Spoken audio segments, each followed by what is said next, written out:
श्रीराम समर्थ. गोपाल कृष्ण भगवान की जय.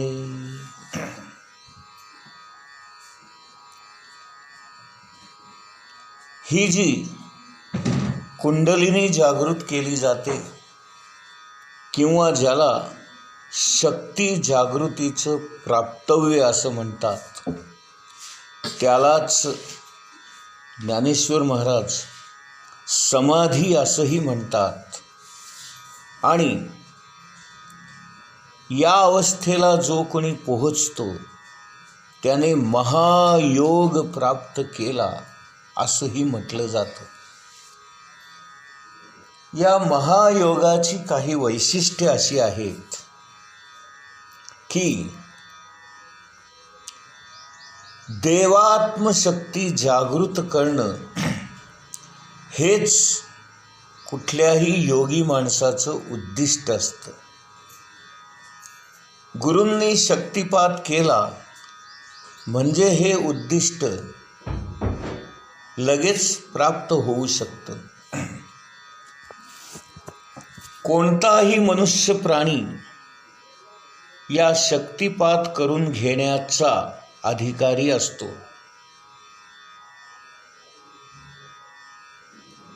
या योगाचं फळ आपल्याला प्रत्यक्ष मिळतं.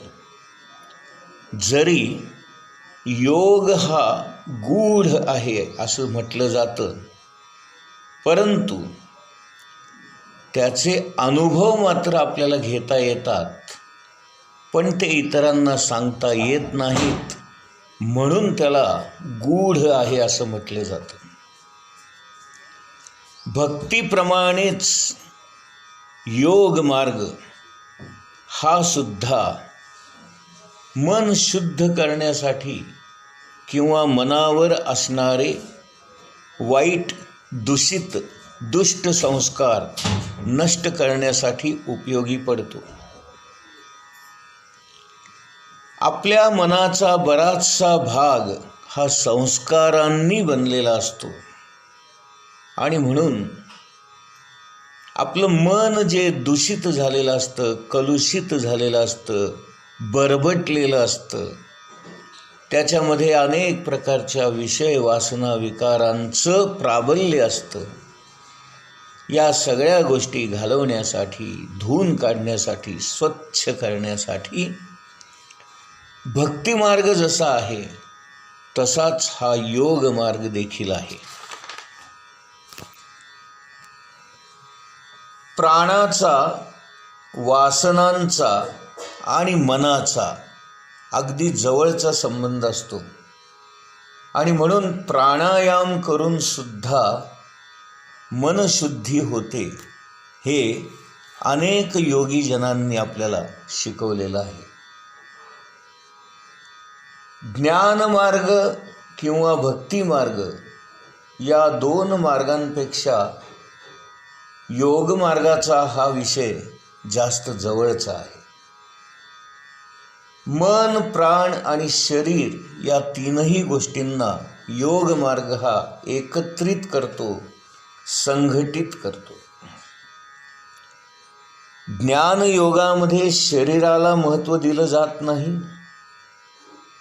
भक्ती योगामध्ये सुद्धा करणारा हा कर्ता कुणीतरी वेगळाच आहे असं मानलं जातं, पण योगामध्ये मात्र मन, प्राण आणि शरीर यांचा संयोग करूनच जे काही मिळवायचं आहे ते मिळवता येतं.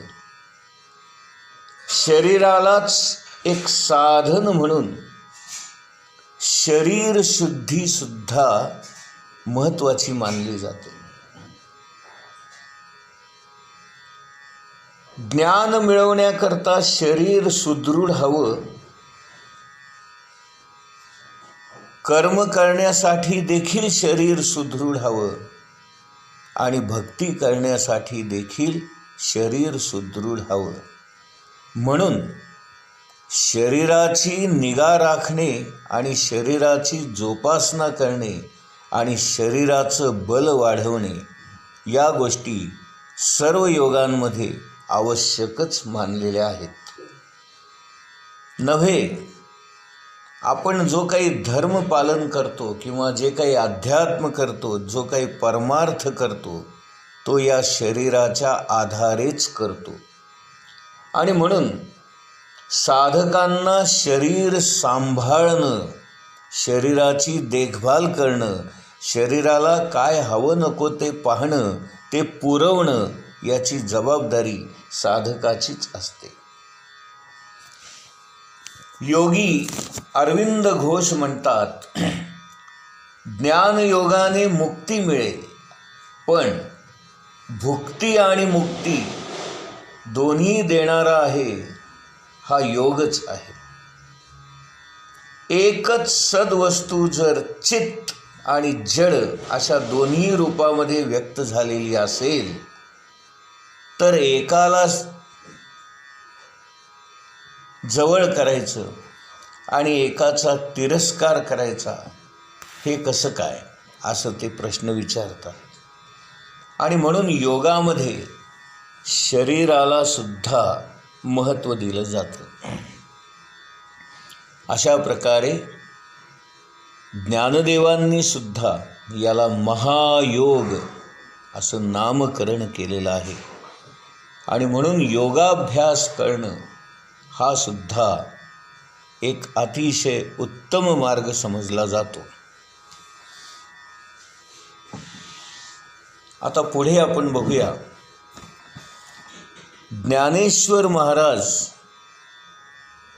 हे जरी गीतेचा अर्थ मराठीतून सांगत असले किंवा ज्ञानेश्वरीची रचना करत असले, तरीसुद्धा त्यांचा गीतेकडे पाहण्याचा दृष्टिकोन कसा होता ते आपण आता बघूया.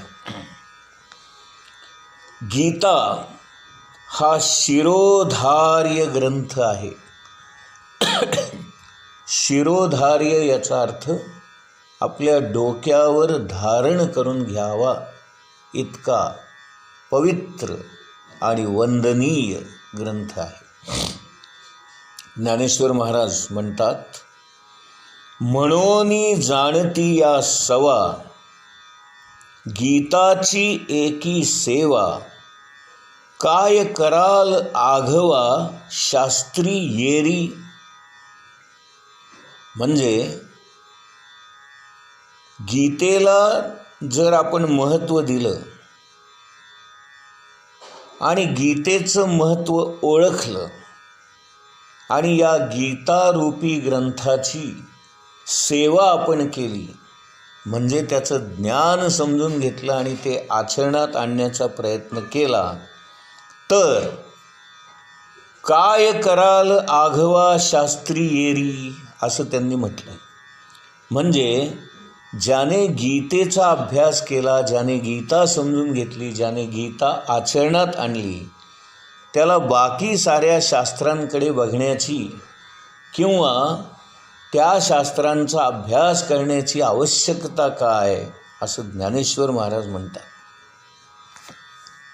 गीता ही नुसती प्रासंगिक उपदेश केल्याच्या स्वरूपात नसून मानवी जीवनाची जी काही शाश्वत मूल्ये आहेत, त्या सर्व मूल्यांचा एकत्रित विचार करून आपल्याला योग्य मार्गाने कसं चालावं याचं ज्ञान देणारी अशी ही जननी आहे, माता आहे.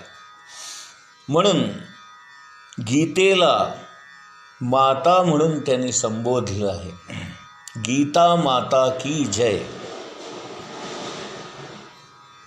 महाभारतामध्ये भीष्म पर्व नावाचं जे पर्व आहे किंवा जो अध्याय आहे, पर्व याचा अर्थ अध्याय, भीष्म पर्व नावाच्या अध्यायामध्ये ही संपूर्ण गीता व्यासांनी महाभारतामध्ये सांगितलेली आहे.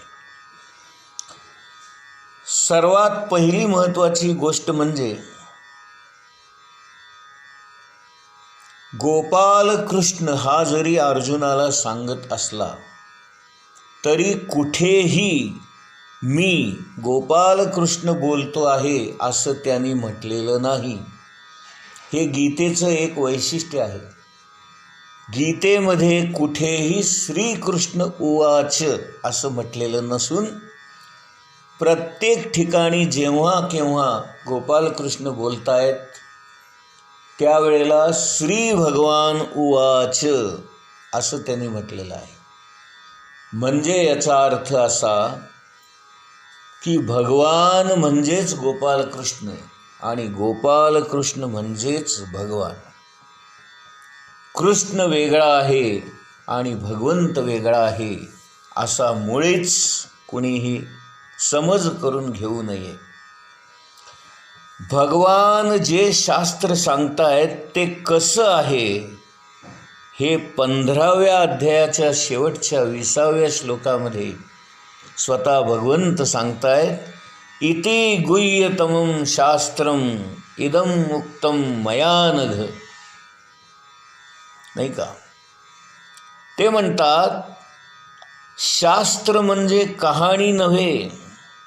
शास्त्र म्हणजे एका विशिष्ट मानव समूहाकरता विशिष्ट स्थळ काळी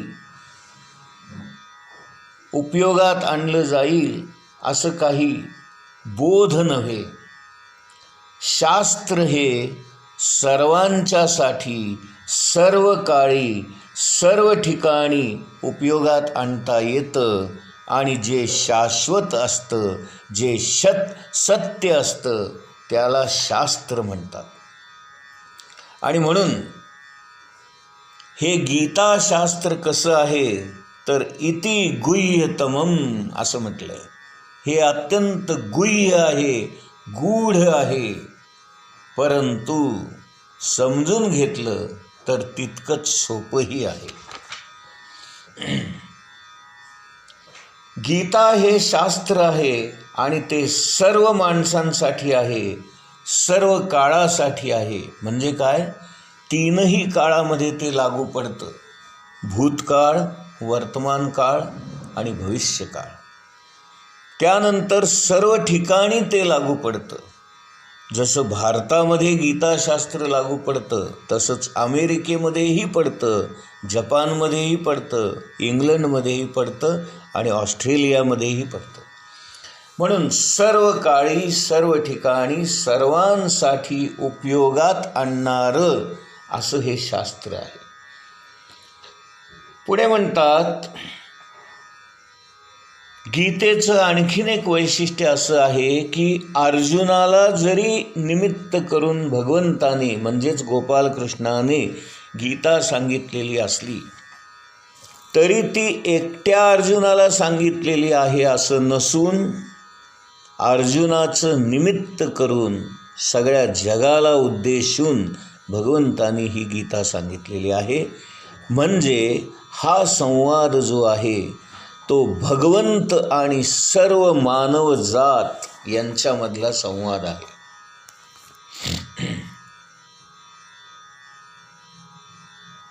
जीवनातील अत्यंत महत्त्वाच्या प्रश्नांचा योग्य पद्धतीने उहापोह करून त्या प्रश्नांमध्ये किंवा त्या वेळेला कसं वागावं किंवा काय निर्णय घ्यावा याचा खोलवर विचार करून आपल्याला कसं वागावं, काय करावं, कोणता निर्णय घ्यावा हे सर्व शिकवणारं जीवनशास्त्र आहे. आणि म्हणून याच्यामध्ये प्रकृती पुरुष, क्षेत्र क्षेत्रज्ञ, क्षर आणि अक्षर या सर्वच गोष्टींचा विचार केलेला आहे. गीतेतला हा विषय तात्पुरता किंवा हंगामी महत्त्वाचा नसून सर्वकालीन महत्त्वाचा आहे.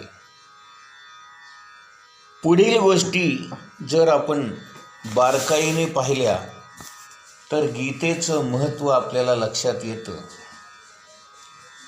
काही प्रश्न आपण आपल्याला विचारून त्याची उत्तरं जर शोधली तर गीतेचं महत्त्व आपल्या लक्षात येतं की गीता हे कोणत्या प्रकारचं शास्त्र आहे, तर त्याचं उत्तर आहे गीता हे अध्यात्मशास्त्र आहे. भगवंताला कसं प्राप्त करून घ्यावं, भक्ती मार्गावर कसं चालावं याचा प्रामुख्याने यामध्ये विचार करण्यात आलेला आहे. शास्त्र म्हटलं की त्याला 2 अंग असतात. एक वैचारिक विचारप्रधान आणि दुसरं आहे प्रयोगप्रधान म्हणजे प्रॅक्टिकल. म्हणजे शास्त्र म्हटलं की त्याला थिअरी असते आणि प्रॅक्टिकल असतं. म्हणजे काही तत्त्व सांगितली जातात आणि त्याचा प्रत्यक्षामध्ये वापर कसा करावा हे शिकवलं जातं. आणि म्हणून गीता हे अध्यात्मशास्त्र आहे असं मानलं जातं. गीतेने जीवनातील सर्वच गोष्टींचा बारकाईने विचार करून सर्वच प्रसंग किंवा सर्वच घटना कशा पद्धतीने घडू शकतात याचं सखोल विवेचन केलेलं आहे.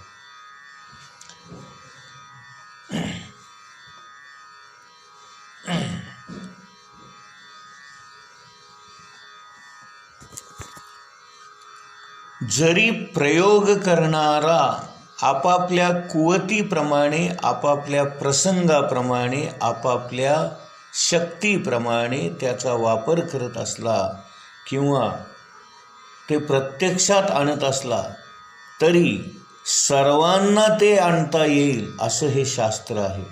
गोपाल कृष्ण भगवान की जय.